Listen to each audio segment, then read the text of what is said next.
Spivey alongside Chad Silber. A winter storm is moving closer to the Triad and crews are preparing. The chance for snow is still in the mix, but it's important to know this is not only a snowstorm. Our weather team is tracking snow, sleet, maybe even freezing rain. And we have team coverage for you as this storm moves closer. WFMY News 2's Jenna Krasina is live in Greensboro as the fire department and other crews prepare for this wintry mix. And Marissa Tanzino is live in Winston-Salem where trucks are being prepared there. Let's start with Tim, and the timing of this storm is still a couple of days away, Tim. Yeah, it is, but we're getting a little closer now. It's 3 days away. Today's fine, tomorrow's fine. On Saturday, that could be when you finally start to notice something's going on. Some scattered snow showers are possible Saturday afternoon. I want to show you where the storm is right now so we can track it for you. Doesn't look like much, but you see these kind of bursts of snow and sleet right up here in southern Canada. This is Montana. Those are the Dakotas.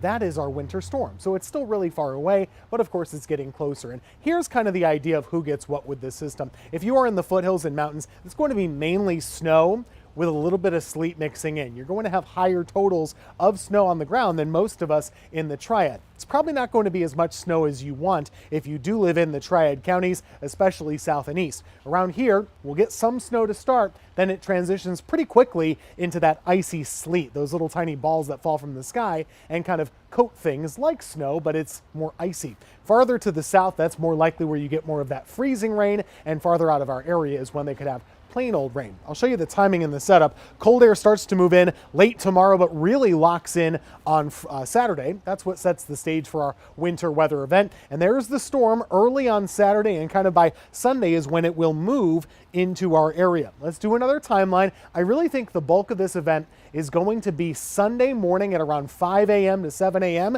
That's when it moves in. Notice how it's that snow to start, but the sleet is not far behind. That moves in, and that's what we see most of the day. That'll compact the snow, so we're probably not going to have very high amounts on the ground in much of the Triad. And as we see it go away, there's a little wraparound snow at the end, and that'll be about it. The main impact here, the roads are going to be bad. I expect difficult travel all day Sunday. From the minute it starts, it should start to accumulate in the morning, and it'll just last throughout the day. Those roads could stay tough for several days. Tim, thank you. We continue our team coverage with WFMY News 2 Jenna Krasina, who joins us now live. And Jenna, you spoke with the city of Greensboro about how they're preparing. What did they say?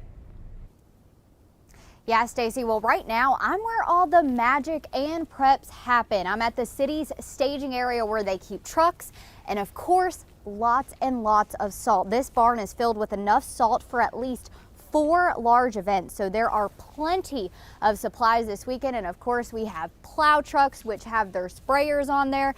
Now, the city says that they are going to start treating the roads tomorrow evening. Of course, depending on the weather, the timelines could change as officials are keeping an eye on the forecast. The city says they have no staffing shortages when it comes to the crews that handle this type of weather event. We will transition to our snow and ice emergency plan Saturday. That will provide 24-hour coverage until the event ends, looking like Monday. But we will assess those conditions at that time as we get farther down the road. There will also be a hotline people can call to report any issues with snow or ice to the city.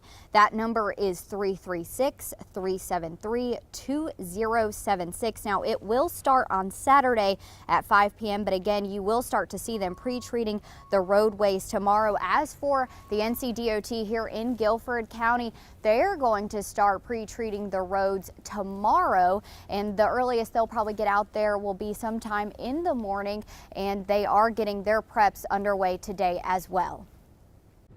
Thank you, Jenna. You know, as temperatures drop and set the Triad up for this wintry mix, more people are likely to use space heaters as a second source of heat. Space heaters are linked to, get this, more than 25,000 house fires every year, resulting in more than 300 deaths in the U.S. alone. It's important to remember never to plug in a space heater into an extension cord. It can actually ignite the cord. Plug your heater directly into the wall. Stay in the room when you're using it. You'll have to turn it off if you leave the room or go to sleep, and it needs to be kept at least 3 feet from anything flammable. And finally, keep it in a safe place where people will not trip over it. The North Carolina Department of Transportation is facing a staffing shortage, and they'll actually rely on contractors and other divisions statewide more than usual ahead of this winter storm. DOT officials say it's not uncommon for the department to use contractors to help clear the roads during severe weather, but the lack of workers will have a different impact. Response times may be delayed or it could take crews longer to clear some roads, but crews are doing what they can to prepare. DOT crews are now spreading salt brine on primary roads with minimum traffic today. Tomorrow they'll focus on brining interstates. While NCDOT prepares the roads to help keep you safe, we have a list of ways you can prepare at home. Just text the word safety to 336-379-5775. We'll send you a link with information about generator safety, preparing your home, what to do if you get stranded, and a lot more. Again, you want to text only text the word safety to this number to get that link. Please do not call. We will be here with you throughout the storm. Our meteorologists are planning for a long weekend of keeping you updated. Watch our coverage live on Sunday's Good Morning Show from 5 to 9 a.m. And happening tonight, Guilford County Commissioners are meeting to review the county's mask mandate. Now, last week, Commissioner Skip Alston brought back the mask mandate, but asked mayors to voluntarily sign on.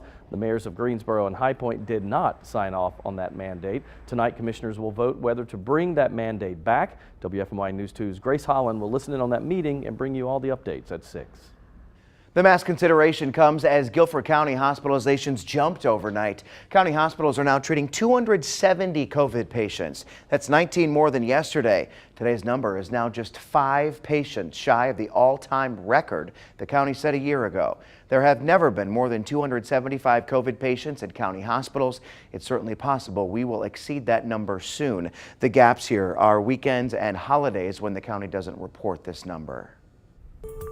We've been telling you all about the symptoms of COVID-19 since the beginning. Fever, chills, body aches, sore throat, and loss of taste or smell. But with this Omicron variant, doctors say they're seeing a slight shift in symptoms. Dr. Patricia Williams, a family medicine provider with Novant Health, says they're seeing more positive COVID patients with upper respiratory symptoms rather than lower respiratory.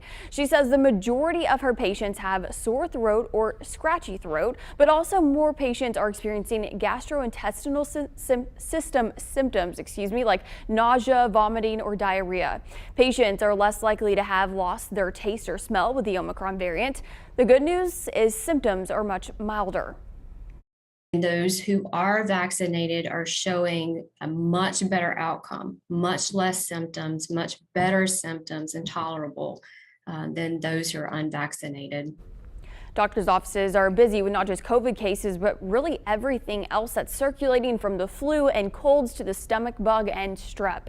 With kids back in school, pediatric offices are packed. Dr. Williams tells me kids are having respiratory symptoms as well as signs of the croup. We do need to exercise those same precautions that we've been preaching all along: masking, hand washing, social distancing. Because getting tested for COVID isn't exactly easy these days, Dr. Williams suggests staying home and doing a 5-day self-quarantine. That's the best way to stay safe. Now, some doctors are reporting more people having night sweats because of COVID. Dr. Williams says she's seen patients with that, but it's not a prominent symptom. Well, between empty shelves at the pharmacies and long lines and delayed results at testing sites, it can be quite a process finding out if you're actually positive for COVID-19. So when you do find a test, you want to take the test at the right time. WFMY News 2's Megan Malaris verifies the optimal time to test for the most accurate results. That sound means it is time to verify. The CDC says Omicron is now the dominant COVID strain in the U.S., causing surging metrics on par and even surpassing last year's peak. Testing is subsequently in high demand with low supply in some areas. You certainly don't want to waste a hard-to-get at-home test. So let's verify. Is it true the optimal time to test for Omicron is 5 days after exposure for most accurate results? Well, our sources are the CDC, an MIT study published in the Annals of Internal Medicine, and Dr. Chris Uhl, infectious diseases physician for Atrium Health, Wake Forest Baptist. The time to test following an exposure to COVID is roughly 3 to 5 days for both Delta and Omicron, probably closer to 3 days makes more sense because the virus is more transmissible. It tends to cause infection faster. So yes, testing 3 to 5 days after exposure is best, and that's a slight difference from the 5 to 7 days health experts recommended in 2020 and early 2021 before Delta and Omicron entered the picture. And timing is key. A 2020 MIT study looked into the probability of a false negative on a COVID test. On the first day after a probable exposure, the likelihood of a false negative was 100%. That percent decreased with each passing day. And the CDC has updated its isolation and quarantine guidelines for Omicron, saying the science shows transmission occurs 1 to 2 days prior to symptom onset and in the 2 to 3 days after. So in all exposure scenarios, whether you're vaccinated or not, the CDC suggests you test on day 5 after coming in contact with someone with COVID. And with this variant, any type of test that is FDA approved can give accurate results. Either a PCR test or a rapid antigen test is fine, and the home tests are fine for doing it as well. In conclusion, we verified, yes, it's true, the optimal test time for Omicron is still 5 days after exposure. But given how fast Omicron spreads, you can test as early as 3 days and likely have accurate results. Soon, testing could become more plentiful and less expensive. Starting this Saturday, the Biden administration is requiring insurers to reimburse individuals for up to 8 at-home tests per month. And the government is working on a website where you can order some of the 500 million at-home kits becoming available soon. With your Verify, I'm Megan Malaris. Now, if you see a claim or maybe a story that needs verifying, just send a selfie video or short paragraph to verify@WFMY.com. Include any relevant links or pictures pertaining to the claim. We'll be right back.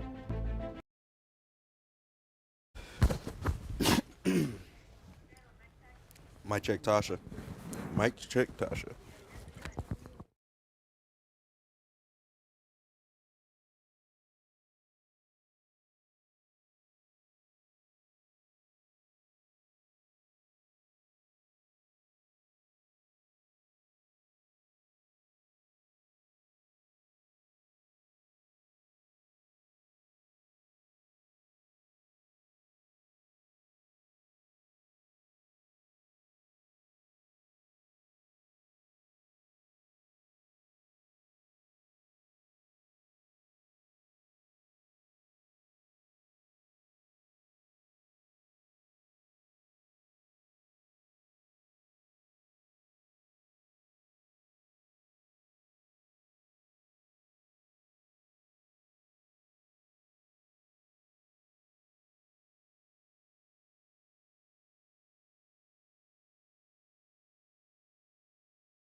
With winter weather on the way to the Triad, people are on their way to the store. You know the drill. Everyone's got to go get the milk and the bread. WFMY News 2's Jalen Gilkey joins us now. Jalen, how busy was it out there today? Yeah, Stacey, it didn't really matter where you went. There was people pretty much everywhere, and they were looking for ice melt to shovels, sleds, and groceries. People all over Greensboro, they were just doing what they could to make sure they're ready for whatever this winter storm throws at us. I've come up with a term for that. It's been snow busy for us. The ice melt, sleds, everything, when this type of event takes place, that's what we start running into. We start getting calls for kerosene heaters, all go down the list, generators, any of that. Everybody's just trying to get prepared for what's coming. Shovels and ice melt were flying off the shelves, but so is food. It was a little bit picked through. Obviously, there's still a lot more products there. But yeah, as I was leaving the checkouts and whatnot, I saw a lot of people with quite a few piled high carts. Like I said, everyone seems to be kind of a little bit panicked about the whole snowstorm coming up. I'm personally from West Virginia, so I'm pretty used to, 3-4 feet of snow, no problems whatsoever.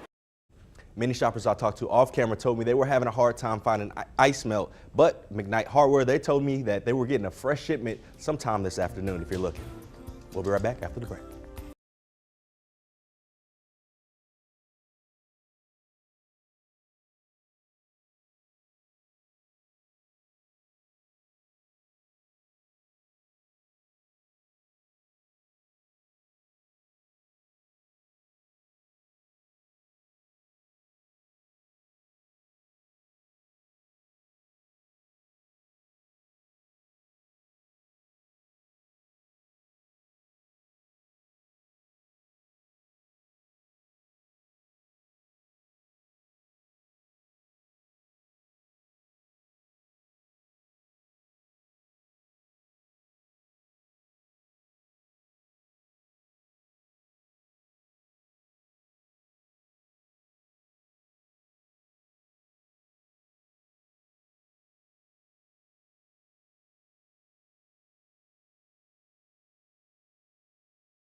When we think of being a better version of ourselves, it usually requires us to do what? Break bad habits, that's for sure. Our Verify team busts a myth claiming that it takes 21 days to form good habits. If you made a New Year's resolution, it's still probably too early to know if it's become an actual habit yet.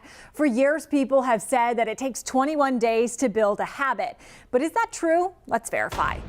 Our sources for this question: Jackie Greco, a licensed clinical mental health counselor with Sun Counseling and Wellness, and a study on habit forming done by Philippa Laley. The thought that it takes 21 days to build a habit goes back decades. That is actually a myth that came from the 50s when a plastic surgeon wrote a paper about when patients are getting used to looking at their new face after they've received plastic surgery, and how he noticed that it took an average of 21 days for an old mental image to dissolve and for a new image to take place, which then I think was misinterpreted and rolled with to become the idea of being, 21 days of completing a task. That means that you've built a new habit. The study by Philippa Laley took 96 volunteers and investigated the process of forming a habit. The volunteers chose an eating, drinking, or activity behavior to carry out daily in the same context for 12 weeks. Each day, they recorded whether they carried out the behavior. 82 of the participants provided sufficient data for analysis. What she found was that on average, it takes about 2 months or 66 days before a new behavior becomes automatic. For some people, it took as little as 18 days. For some people, it took as much as 254 days to form a new habit. There is no one reason for why it takes some people longer and some people shorter to form a habit. Instead, Greco says there are a variety of reasons. It really depends. It depends on the behavior itself that you're trying to change. It depends on the person. And it depends on the circumstances that are both in and out of people's control when they're trying to change. The study found missing one opportunity to perform the behavior did not affect the habit formation process. Greco agrees. When we are only focused on the goal of whether or not we completed that task, what we're not focusing on are building those conscious behaviors and processes to make sure that we're actually incorporating a new habit into our daily life. So we can verify that no, it doesn't always take 21 days to form a habit. That depends on how stubborn you are. Right. I would think it'd take at least, I mean, for me, I would think it'd take about 3 months. I'm guessing, you know. I think it all depends on what it is too, and how different it is from what you're currently doing. Sure. Right. I mean, if you're just deciding that you want to eat one healthier meal a day, it may be easier than eating every meal very healthy every single day. Yeah, the only thing I can think to compare this to is we did the Whole30 challenge about a year ago. And basically you have to eat a certain way for those 30 days. And I will say by the end, it was much easier, but by the time I hit that 30, I was like, I'm gonna eat cake tomorrow, you know? Yes. So it's a lot of mental stuff. It's a shame that it's easier to form bad habits than it is to form good habits. Because how quickly were you able to just go back after that 30 days? The next day. I mean, it was that simple. And I think it's like that with a lot of people that do diets or certain kind of exercises. They want to go back to the gym this time of year. Losing weight is a lot harder than gaining weight. If you want me to gain weight, I got you. I'm always envious of those actors who are told gain 80 pounds for this role. And it can be fat pounds. It doesn't have to be muscle pounds. Yeah, they can but just then the other side later on. Eat and eat and eat and eat. All right, we'll take a break. Be right back.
Not many of us would like to walk through life alone. In today's U Day moment, Coach Lamont explains why having a support system gets us through life.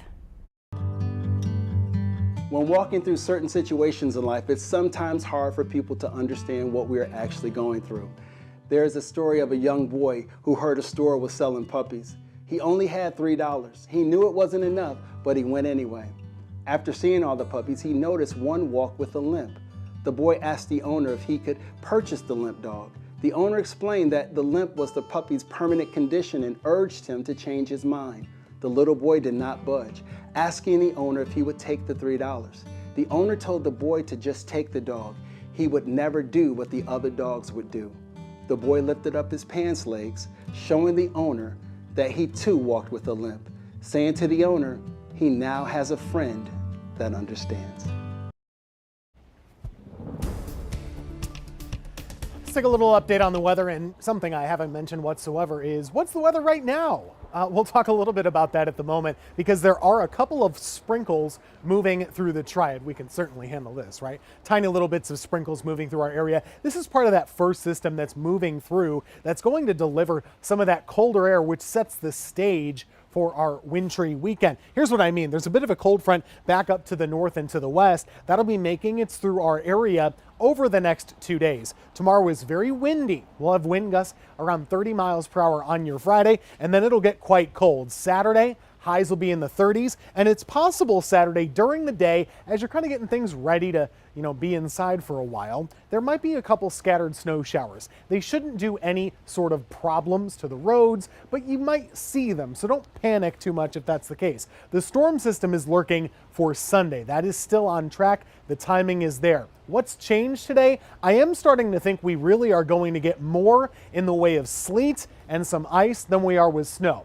We'll still have some of that, but it's trending toward that way. The timing is this. Early Sunday morning is when it begins. Somewhere in that 5 a.m. to 7 a.m. time frame, you should start to see the snow coming down in your neighborhood. It'll last until late evening, but as I mentioned, it changes. So we get that burst of snow early in the morning, then most of us transition into sleet, which still accumulates on the ground, but it compacts that snowfall as well, and we could finish up with some freezing rain. I can guarantee you the travel will be difficult pretty much all day. Power outages, less of a sure thing, but we could have some scattered ones, especially in areas that see the most in the way of freezing rain, which will be south and east of Greensboro. There's a look of a simulation for you. Snow to start, then that sleet and freezing rain to finish off, and we are drying out Monday night. But I'll tell you, if you get a couple inches of snow and sleet on your ground, that is not going anywhere for a long time. See those morning lows in the low 20s. We're going to have icy neighborhood roads for a couple of days here in the Piedmont,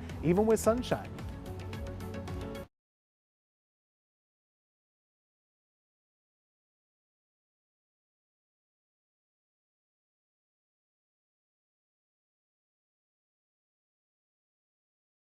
And then that's a problem because then... Hello, ice cold milk and an Oreo cookie. They forever get together like a classic comedy. Mic check, Jalen. Hey, mic check, Jalen. 1, 2, 3, 4, 5, 6.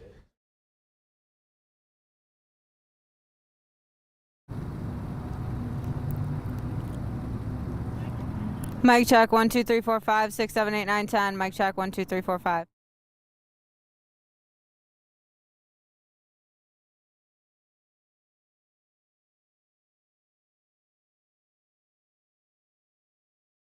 Calling me. He's like, yeah.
Good Thursday afternoon to you. I'm Chad Silver here with Stacy Spivey, Eric Chilton, and the Chief, Tim Buckley. Yeah, we have a lot to get to, specifically with weather, but first we want to welcome you to the 4 to 5. Remember, you can watch anywhere from the News 2 app on your TV, phone, or tablet, Fire Stick, and Roku. All right, Tim is the man of the hour. Everybody's watching here, Tim, and you and I were talking earlier. This is a complex situation. Eric, it seems like it's like this every time, right? With the triad, the way our geography works out, we're positioned between the coast and the mountains, and we kind of get those competing forces. So oftentimes, if you live north and west, your storm is going to be a lot different than if you live south and east. And I think that's the way it is this time too. Right now, things are pretty quiet in our area. We do have cloud cover, and I'll tell you what, it's not cold. We're around 50 degrees. It's possible you catch a couple of sprinkles this afternoon. No problems with that, but that is something that we're seeing moving into our area. Let me show you where the storm is. It's way up here. This is Montana. That's Saskatchewan, Canada. There are the Dakotas. It's just getting started. It's going to really take an interesting path, diving through the central part of the country. So you can see it in Nebraska and Kansas. That's tomorrow. They're going to get a lot of snowfall, and they don't have to worry about the pesky sleet and freezing rain. Where we stand is this. Cold air locks in on Saturday. You might see a scattered snow shower on Saturday, but I wouldn't worry too much about that. This is the problem, of course. We see it moving through the south on Saturday, and then it'll be setting to move into our area by Sunday morning. Very likely that it's going to start as snow. And the reason why is that it's just cold enough for that to happen. Temperatures will be in the 20s most of the day on Sunday. But here's the problem. You see that pinkish area? That's where warm air comes above the ground. So that's what can melt the snowflakes and turn them into sleet pellets, those little tiny ice balls, or freezing rain. That's what we're going to see much of the daytime hours on Sunday. So the morning, that's probably when you see your best chance for snow, but most of us in the Triad, we're in this pink area where we see snow, then sleet, then freezing rain. And that's the progression. So we'll get a little bit of snow on the ground, maybe in a couple inches or so, and then it turns over to sleet, that crunches it down, and then we get a little glaze on top of that. It's kind of messy. And you've dealt with this before, travel, it's not a very good idea on Sunday. And in fact, those neighborhood streets and roadways, they could be an issue for a couple of days. Power outages may be an issue, especially in the areas that get the most ice. We'll talk more about it coming up in a few minutes. Well, there's a lot of work that goes into preparing for a winter storm. WFMY News 2's Marissa Tansino is live in Winston-Salem today, where they have been working on city trucks today. Marissa.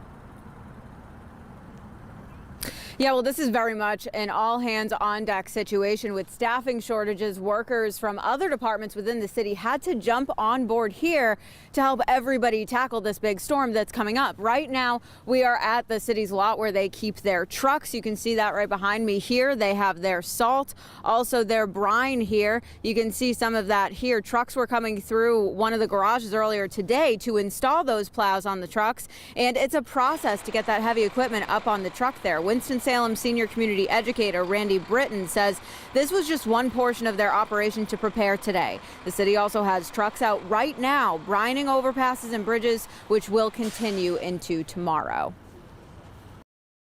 We feel good about our ability to go ahead and get the equipment on the road and operating and getting the roads clear the way we need to. Now, power companies are getting their crews ready too. Duke Energy says they're finishing up routine work now so they can focus entirely on the storm this weekend. Prep work for that includes checking equipment, inventory, inspecting trucks, and making sure all their gear is ready to go. Now, because this storm system is going to impact North Carolina as a whole, and Duke Energy really services a lot of the state of North Carolina, Duke Energy tells me that their crews in this area will have to stay local and focus on the efforts to restore power here locally if that is lost. They say once they reevaluate the situation, assess the damage that they have on their hands, that's when they will bring extra crews in. Well, as the storm moves in on a Sunday, it could impact churches and other businesses as well. You'll see our news ticker running on the bottom of the screen to inform people of any closures in their area, but you do need a snow code to report that closing. Not all closings will show up on air, but you can find all of them on our website. So let's talk about how you get that snow code. We get a lot of emails for this. Request one by sending an email to snowclosingsonto@wfmy.com. In the email, make sure to include this information: your organization's name, the address and county of the organization, the website address, a contact name and number. And you'll also want to include the number of employees or parishioners that it affects there. So to report that closing, you need your code and password. You'll need to go to the WFMY News 2 closing link or go to WFMYnews2.com/close now and enter that code and password and follow the prompts to add that closing. All right, take us with you wherever you go. All you have to do is download that free app, and we'll send you push alerts to inform you of any incoming weather that might impact you in your area.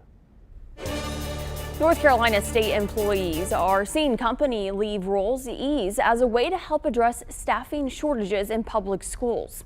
Governor Roy Cooper's administration announced workers can fill in as paid substitute teachers through mid-February while using their community service leave. Full-time workers get 24 hours of community leave each year, but it normally can't be used if the person gets paid for their service. State employees can also use the leave to fill in as a cafeteria worker or bus driver. Guilford County Schools is opening its drive-through testing sites to the public. Sites at Andrews, Dudley, and Grimsley High Schools will now have a line for students and staff and a line for anyone else. They're open from 10 to 12:30 tomorrow and 5:30 to 8 tonight and tomorrow. Well, with a high demand for testing, we're seeing COVID testings pop up everywhere. Community sites are all over the place. They're doing their part, and other organizations are even opening testing sites to help with all the options for testing. Now, you need to be certain that you go to a legitimate test site. If you haven't heard about this, the Better Business Bureau says you should leave a site if they start asking for your Social Security number or credit card information or even Medicare number before you get tested. Know who you're working with. You can search any site under a tent you feel unfamiliar with using the BBB's database. Each testing site should be registered with the state. If you have any questions, just go to a testing site operated by your local or state health department. UNCG is updating its COVID-19 policies. University officials say with the high demand in testing and case rates, they're changing the way they contact trace. Contact tracing will no longer be directed toward classrooms, but will focus on close contacts like residency halls or other close-knit settings. Free voluntary testing will be offered for asymptomatic students and faculty, while mandatory testing remains required for unvaccinated students. The university updated its isolation guidelines to match the CDC's, lowering quarantine time from 10 to 5 days for everyone. President Biden says the government will double the number of at-home rapid tests it has. There will now be 1 billion tests available for free to anyone who needs one. You'll have to request one online. Biden also revealed 1,000 military medical personnel will begin deploying across the nation next week to help overwhelmed hospitals as they face staffing shortages. And yes, the unvaccinated are dying from COVID-19. But here's the deal. Because we fully vaccinated nearly 210 million Americans, the majority of the country is safe from severe COVID-19 consequences. That's why even as the number of cases among the vaccinated Americans go up, deaths are down dramatically. You can order a free rapid test on a federal website set to launch next week. The Biden administration will also make N95 masks available for free. We will learn more about both next week. Well, the number of Americans applying for unemployment benefits is up once again to the highest level since mid-November. Unemployment claims jumped by 23,000 claims, but it's still low according to historic standards. It's a sign that the Omicron variant could be impacting the job market. Employers posted 10.6 million openings in November. That's the 5th highest monthly total in records. Inflation has hit an increase, reaching 7% in 2021. That's the biggest increase in nearly 40 years, according to the U.S. Labor Department. Core inflation rose 5.5% from a year ago. Price increases for housing and used cars drove the surge. Used car and truck prices shot up 37% last year, with the average vehicle now costing $29,000. Housing costs rose 4.1% and energy costs increased 29% last year, but fell in December.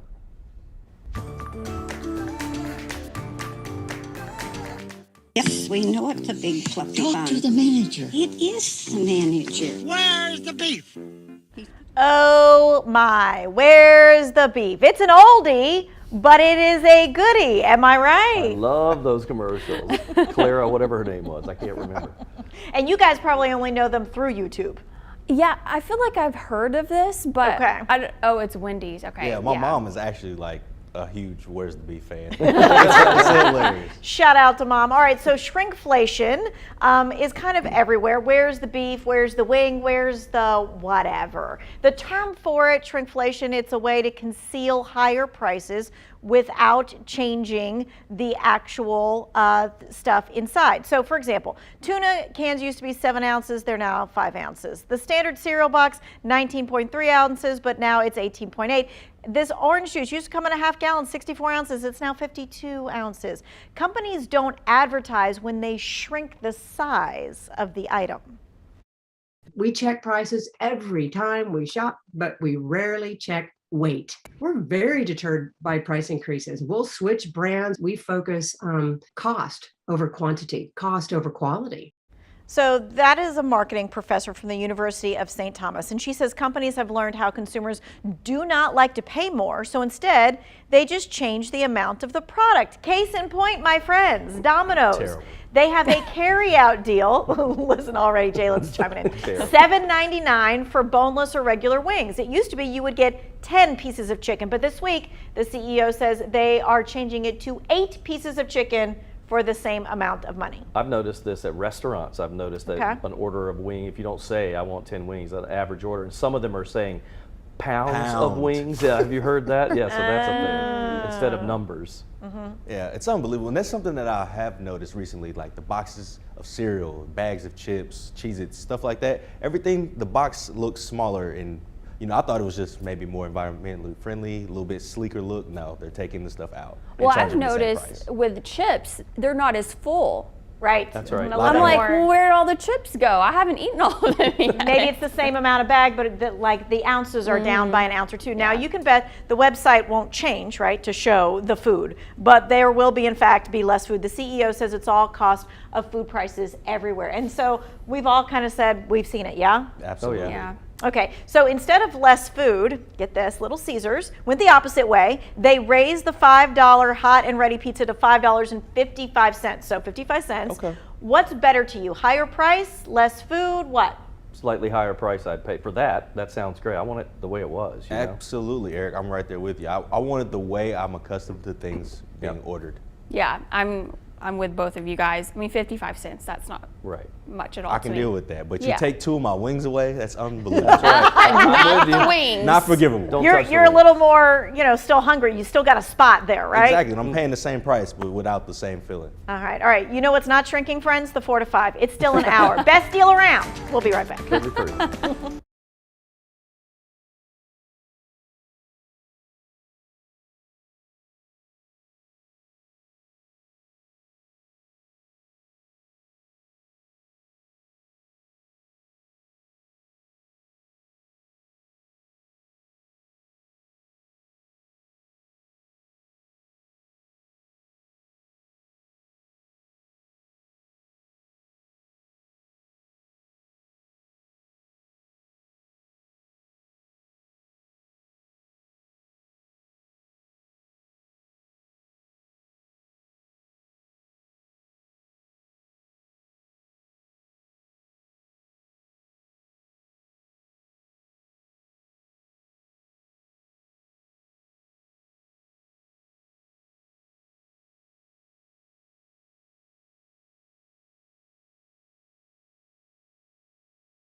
All right, here we go. We are looking at, of course, the winter weather over the weekend, but today is still Thursday. We have a little more weather to get to before that. Want to let you know what's going on tomorrow because we are actually going to have some pretty gusty winds throughout the day. Here's your planner as we go into Friday. We're going to see sunshine a good chunk of the day. Yes, there were clouds around today. There still are. We should be a bit sunnier tomorrow, but this wind is actually partly what's going to usher in that chill, that colder air moving into our area, which really sets the stage for all of this. Now, I want you to know, on Saturday, it is likely now, or at least possible, we could see a couple of scattered snow showers for the afternoon.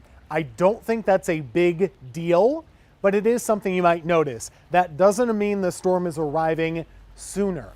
The storm, if anything, is still trending a little slower. We're looking at that snow beginning around 5 to 7 in the morning on Sunday, staying below freezing all day, and switching up to sleet mostly and a little freezing rain as well. So we'll get some snow on the ground, then sleet on top of that, and then a little ice on top of that.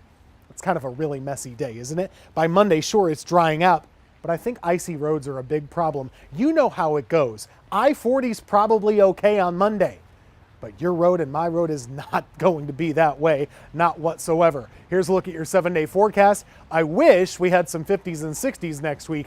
That's not the case. We're going to stay cold with freezing mornings and cool afternoons.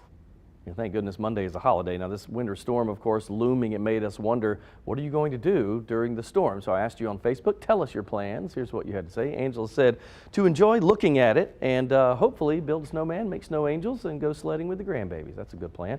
Kay says, pray to the Lord, make it stop. I got to get to work on Monday morning.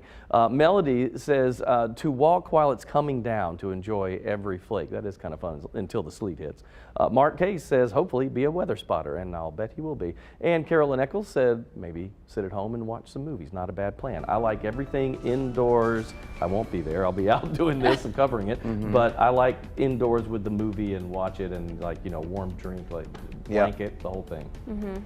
That sounds good. I like that too. If I'm not here, Yeah. I will be at home doing those things. That's what a lot of us are thinking. Am I going to be here or am I going to be at home? I'm worried about, so I have some friends that are coming in town for a wedding and we're supposed to see them, but they're supposed to fly back to Chicago on Sunday. And I was like, oh, wow. Yeah, I think your flight's probably going to get canceled. Yeah. It's interesting because my son is flying out, well, supposed to fly out to head back to college on Monday. And I'm like, don't know. I mean, I know planes, they'll de-ice and do the runway and all that, but getting him to the airport that'll might be interesting. difficult. In my 2 cents that you're going to see here in just a couple of minutes, I talked about how this year I am Team Snow instead of Team No. Oh, Team No. why is that? What? You'll have to wait and find out. Okay. It's coming up in a little couple of teaser minutes. there. Okay. Yep. But it'll take you 6 months to make that a habit, though, Chad. So remember that. A lifetime. We're coming back. Stay there. Hello, Facebook peoples. Facebook. Hi, friends. What's happening? Let's see. Melita says, will WFMY live stream the weather on Facebook on Sunday? Oh, you bet. I think I think we have some things in place to possibly do some digital newscasts. Yes. I mean, we're definitely going to be on Facebook and everything for you guys. Always. And then just to make, you know, we'll have to play that by ear as the storm plays out and see what happens. But yeah, follow us on the website as well. We might have some special programming there for you. So Chad, this is probably like nothing for you because like you're used to. Oh yeah. So you grew up with it, right? I explained yesterday when we were talking about the ice storm that my blood has thinned out a lot over the years. So when I go home, you know, a couple of years ago, I don't know if you remember this, Eric, I think we might have talked about this. My mom loves to do Christmas type things. We go for Christmas, like we go on a sleigh ride through the woods, a horse-drawn sleigh ride. What? That's oh my cool. gosh. Sounds magical. You get to the middle of the woods. They've got a huge bonfire and drinks hot drinks they serve cool. everybody, and then you come back. Sounds beautiful. Except the year we went, it was 35 below. Oh and my you're God. sitting there on this horse-drawn sleigh ride, miserable. And my mom's just grinning from ear to ear, loving it. And I'm like, get me out of this place. No part of me wants anything to do with that. So you went to school, to college in Florida, right? I said, get me out of here. You're like, go to the exact opposit of where That's I'm right. from. So yeah, I mean, after, you know, when I went home for Christmas this last year, the first 2 days were kind of miserable, but then you kind of get reacclimated to it, and it's like, oh, it's 35 today. Oh, it feels okay. I asked Chad the other day, I said, were you just, as a school kid, when, you know, they snow all the time, I said, but were you like bundled up with just eyes sticking out of a toboggan? And he goes, no. He goes, no, we all just kind of got used to it. But 30 below, air temperature, not wind chill, air temperature. That's crazy. But there's not really a big difference between like 10 below and 30 below. Oh, once it gets to that point, right? It just all feels the same. You know, I don't want to ever find out. Like, I don't. Yeah. Oh, man. But growing up in Mount Airy, I tell you, one time we had like single-degree overnight lows, and I walked to middle school, junior high back then, and my hair was usually still wet from taking a shower, and it would freeze, and I would have icicles in my hair by the time I got to school. We would also, we had a hot tub growing up outside, and you would go under the water. When you come up, your eyelashes would freeze together because it would, and instantly, because it was so cold. Yep. All right, let's not talk.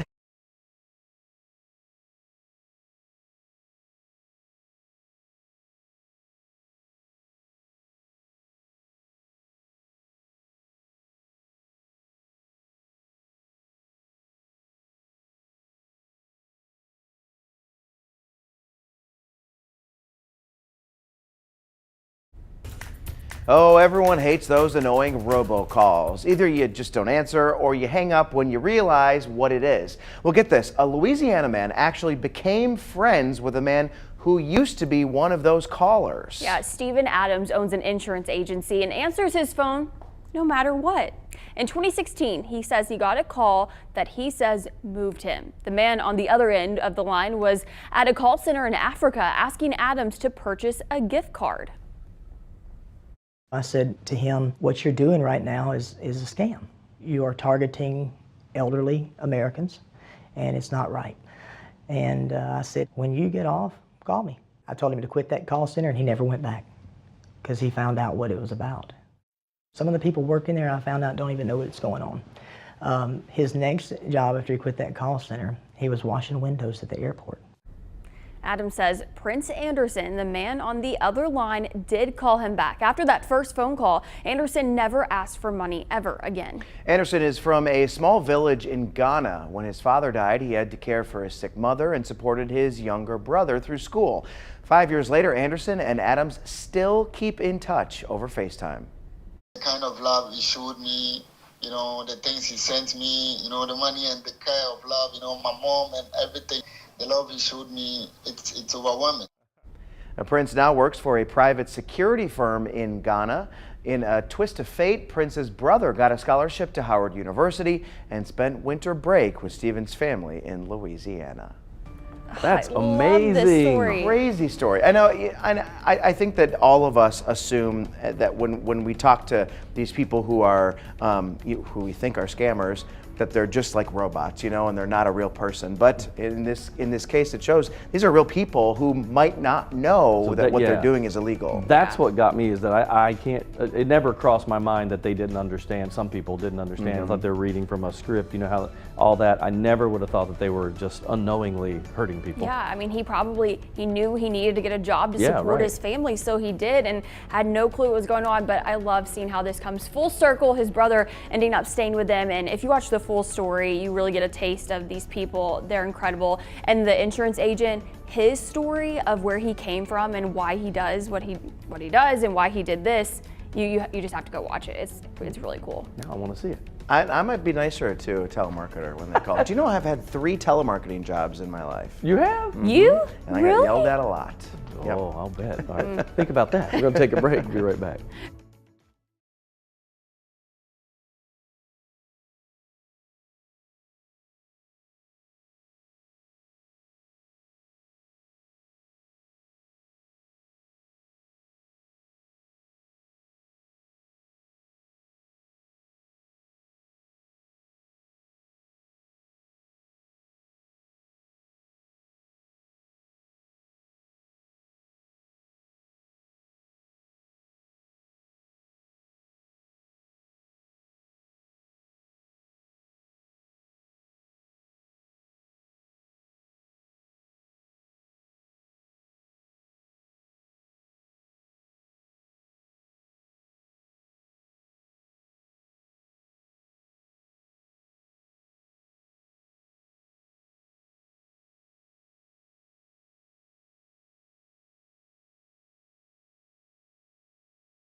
Hey, mic check 1 2 3 4 5 6. Check, check, check. Mic check.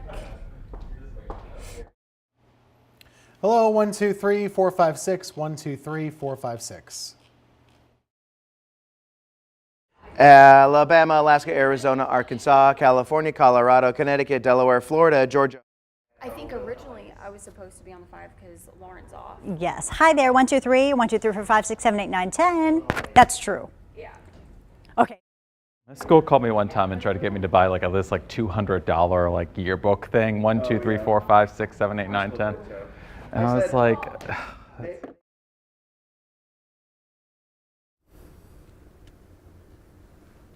Mic check 1 2 3 4 5 6 7 8 9 10 11 12 1 2 3 4 7. With 11 o'clock deadline. Hey, mic check 1 2 3 4 5. Mic check 1 2 3 4 5 6 7 8.